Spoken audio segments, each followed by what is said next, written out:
31শে August Annapurna ভান্ডার প্রকল্পকে নিয়ে নতুন পদক্ষেপ মুখ্যমন্ত্রী শুভেন্দু অধিকারীর। হ্যাঁ বন্ধুরা, তিনটি গুরুত্বপূর্ণ ঘোষণা করা হয়েছে, যা আজকের এই ভিডিওতে আপনাদেরকে এই বিষয়ে একদম বিস্তারিতভাবে জানিয়ে দেব। তো আশা রাখবো ভিডিওটিতে আপনারা প্রত্যেকেই প্রথম থেকেই শেষ পর্যন্ত সঙ্গে থাকবেন। দেখুন বন্ধুরা, আপনারা প্রত্যেকেই জানেন যে আগস্ট মাসের 17 তারিখে অন্নপূর্ণা ভান্ডার প্রকল্পের তৃতীয় কিস্তির টাকা ট্রান্সফার করা হয়েছে। অনেকেই 17 তারিখ পেয়েছেন, অনেকেই 18 তারিখ, 19 তারিখ, 20 তারিখ, এভাবে আপনারা কিন্তু ধাপে ধাপে টাকা পেয়েছেন। কিন্তু যে সমস্ত মহিলাদের এখনো পর্যন্ত স্ট্যাটাস দেখাচ্ছে for further verification, under process বা রিজেক্টেড, সেই সমস্ত মহিলারা তো টাকা পাননি। এমনকি দেখা গিয়েছে যে সমস্ত মহিলাদের অ্যাপ্রুভও হয়েছে, অর্থাৎ অ্যাপ্লিকেশন অ্যাপ্রুভ হয়েছে, তারপরেও সেই সমস্ত মহিলারা টাকা পাননি। তো দেখুন, আপনাদের জন্য এবার মুখ্যমন্ত্রী শুভেন্দু অধিকারীর তরফ থেকে 31শে আগস্টেই একটি বড় সড়ো পদক্ষেপ নেওয়া হবে, যা আজকের এই প্রতিবেদনে আপনাদেরকে জানাবো যে মুখ্যমন্ত্রী শুভেন্দু অধিকারীর তরফ থেকে কী পদক্ষেপ নেওয়া হচ্ছে। তো সরাসরি আপনাদেরকে জানিয়ে দেব, তো একটু মনোযোগ সহকারে শুধুমাত্র ভিডিওটি আপনাদের দেখতে হবে। এছাড়াও আরও তিনটি গুরুত্বপূর্ণ ঘোষণা রয়েছে, যা আপনাদের অত্যন্ত গুরুত্বপূর্ণ কাজে লাগবে, যেগুলো আপনাদের জানতে হবে। তো অবশ্যই শেষ পর্যন্তই ভিডিওটি আপনারা দেখবেন। আচ্ছা, জুন জুলাইয়ের পর আগস্ট মাসে এক লাফে অনেকটাই বেড়েছে অন্নপূর্ণা যোজনার উপভোক্তাদের সংখ্যা। রাজ্যে 1,45,00,000 মহিলার ব্যাংক অ্যাকাউন্টে চলতি মাসে অন্নপূর্ণা যোজনার টাকা পাঠানো হয়েছে বলে জানা গিয়েছে। যদিও নিত্যদিন হাজার হাজার অভিযোগ উঠে আসছে অন্নপূর্ণা যোজনার বাঞ্ছনা নিয়ে। আগস্ট মাস প্রায় শেষ। অভিযোগ, ঠিকঠাক ফর্ম পূরণ করে যোগ্য হওয়ার পরও বহু আবেদনকারীর ভাতার টাকা এখনো পর্যন্ত তাদের অ্যাকাউন্টে পৌঁছায়নি। জানিয়ে বঞ্চিতদের ক্ষোভ বিক্ষোভে ইতিমধ্যেই উত্তাল পরিস্থিতি। এদিকে অভিযোগের পাহাড় জমা হচ্ছে সরকারি পোর্টালেও। এই পরিস্থিতিতে কড়া বার্তা দিয়েছেন মুখ্যমন্ত্রী শুভেন্দু অধিকারী। অন্নপূর্ণা যোজনার টাকা ঢুকতে শুরু করার দুদিন পরই অন্নপূর্ণা যোজনার সোশ্যাল রেজিস্ট্রি পোর্টাল খুলে দেওয়া হয়েছে। সেখানে প্রকল্প সংক্রান্ত অভিযোগ জানাতে পারবেন আবেদনকারীরা। সেই পোর্টালেই লক্ষ লক্ষ অভিযোগ জমা পড়েছে মহিলাদের। 25শে আগস্ট দেওয়া পরিসংখ্যান অনুযায়ী অন্নপূর্ণা যোজনার অভিযোগ জানানোর পোর্টাল ইতিমধ্যেই প্রায় 4.5 লক্ষেরও উপরে মানুষ কিন্তু ক্লেম করেছে। মহিলারা ক্লেম করেছে, তার সংখ্যাটা 25 তারিখ অনুযায়ী, 25শে আগস্ট অনুযায়ী 4.5 লক্ষেরও বেশি। তো আজকে 28 তারিখ দেখতে পারবেন যে আরও সংখ্যাটা কিন্তু অনেকটাই বেড়ে গিয়েছে। সম্প্রতি এই তথ্য দিয়ে মুখ্যমন্ত্রী শুভেন্দু অধিকারী বলেন, 4.5 লক্ষ মহিলা ইতিমধ্যেই পোর্টালে অভিযোগ জানিয়েছে।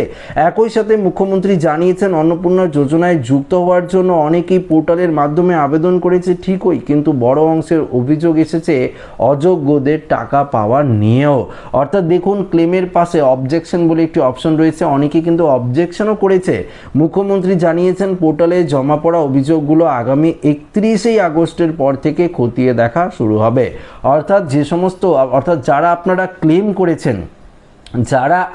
ক্লেম করেছেন আপনাদের সমস্ত কিছু, অর্থাৎ যারা ক্লেম করেছেন আপনাদের সমস্ত কিছু তথ্য কিন্তু খতিয়ে দেখা হবে, ভালো করে খতিয়ে দেখা হবে, আবারও রিভেরিফিকেশন করা হবে।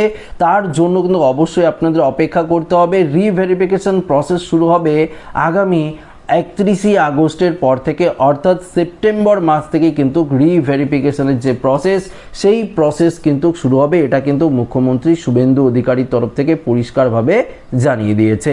আচ্ছা দেখুন, যারা অবজেকশন করেছেন, যে সমস্ত মহিলারা অযোগ্য অন্নপূর্ণা ভান্ডার পাওয়ার, অর্থাৎ যারা মান্থলি ইনকাম করছে বা যাদের চাকরি রয়েছে পার্মানেন্ট, সে সমস্ত মহিলাদের ক্ষেত্রেও কিন্তু পরিষ্কার বলে দেওয়া হয়েছে, যে সমস্ত মহিলারা অযোগ্য, সে সমস্ত মহিলাদের ক্ষেত্রেও কিন্তু বড়সড় নিয়ম পরিবর্তন করা হয়েছে।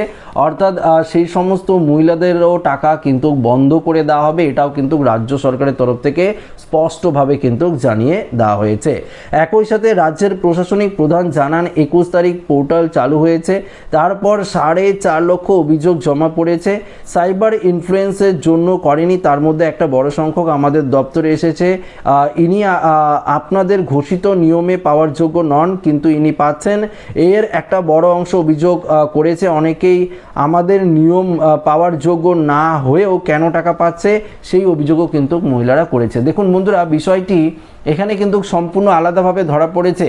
4.5 লক্ষ আবেদন করেছে যারা টাকা পায়নি, যাদের for further verification under process বা ফর ফার্দার ভেরিফিকেশনে 10,000 টাকার উপরে ইনকাম দেখাচ্ছে, গভর্নমেন্ট এমপ্লয়ি দেখাচ্ছে, আরও বিভিন্ন রকম সমস্যা কিন্তু দেখাচ্ছে। সেই সমস্ত মহিলারা কিন্তু টাকা পায়নি, তারা তো ক্লেম করেছে, কিন্তু যে সমস্ত মহিলারা টাকা পেয়েছে, অনেক মহিলারা টাকা পেয়েছে কিন্তু তারা গভর্নমেন্ট এমপ্লয়ি রয়েছে বা আরও বিভিন্ন ধরনের সমস্যা, অর্থাৎ ক্রাইটেরিয়া থাকা সত্ত্বেও যে সমস্ত মহিলারা টাকা পাওয়ার যোগ্য নয় অন্নপূর্ণা ভাণ্ডারের, তারাও পাচ্ছে, সেই সমস্ত মহিলার নামে কিন্তু অবজেকশন এবং ক্লেমও করা হয়েছে, যেটা রাজ্য সরকারের তরফ থেকে জানিয়ে দেওয়া হয়েছে। তাদেরও কিন্তু এবার একদম স্কুটিনি করে ভেরিফিকেশন করে কিন্তু বাতিলও করা হবে।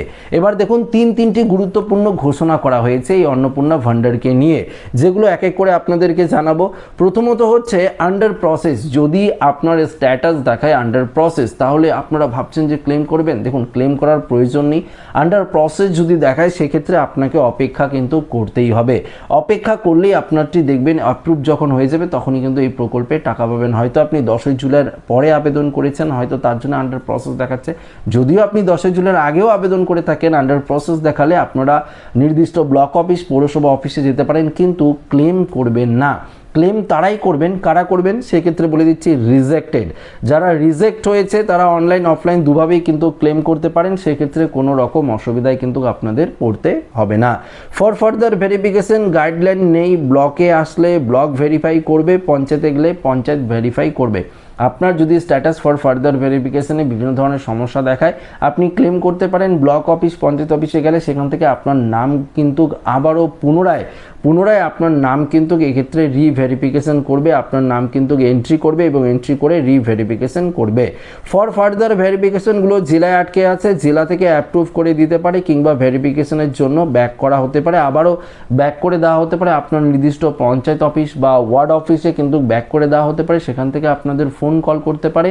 সেখানে ফোন কল করলে অবশ্যই আপনাদের কোনো ডকুমেন্টস নিয়ে হয়তো যেতে হতে পারে, সেই সমস্ত কাগজপত্র নিয়ে আপনারা যাবেন, তাহলেই কিন্তু আপনার সমস্যাটি তারা সমাধান করে দিতে পারবে এবং দেখবেন খুব শীঘ্রই এই প্রকল্পের টাকা আপনার অ্যাকাউন্টে ক্রেডিট হয়ে যাবে। তো অবশ্যই এই কাজগুলো আপনাদের করতে হবে এবং রাজ্য সরকারের তরফ থেকে 31শে আগস্টের পর থেকে নতুন পদক্ষেপ নেওয়া হবে। আবারও কিন্তু আপনাদের সমস্ত তথ্যগুলো খুঁটিনাটি ভালো করে কিন্তু চেক করা হবে যারা ক্লেম করেছেন। তো বলেছিলাম বারবার, ক্লেম করলে অবশ্যই দেখবেন যে আপনার অ্যাপ্রুভের সম্ভাবনা খুব তাড়াতাড়ি বাড়বে। অফলাইন না করুন, অনলাইন করতে পারেন। অনলাইনে যারা করতে পারছেন না, অফলাইনে করতে পারেন, কোনো রকম সমস্যায় কিন্তু আপনাদের পড়তে হবে না। তো আশা রাখবো ভিডিওটি প্রত্যেকের ভালো লেগেছে। ভিডিওটি ভালো লাগলে লাইক করবেন, বন্ধুর সাথে শেয়ার করবেন, নতুন থাকলে চ্যানেলটিকে সাবস্ক্রাইব করে আমাদের সঙ্গে জুড়ে থাকবেন। ধন্যবাদ।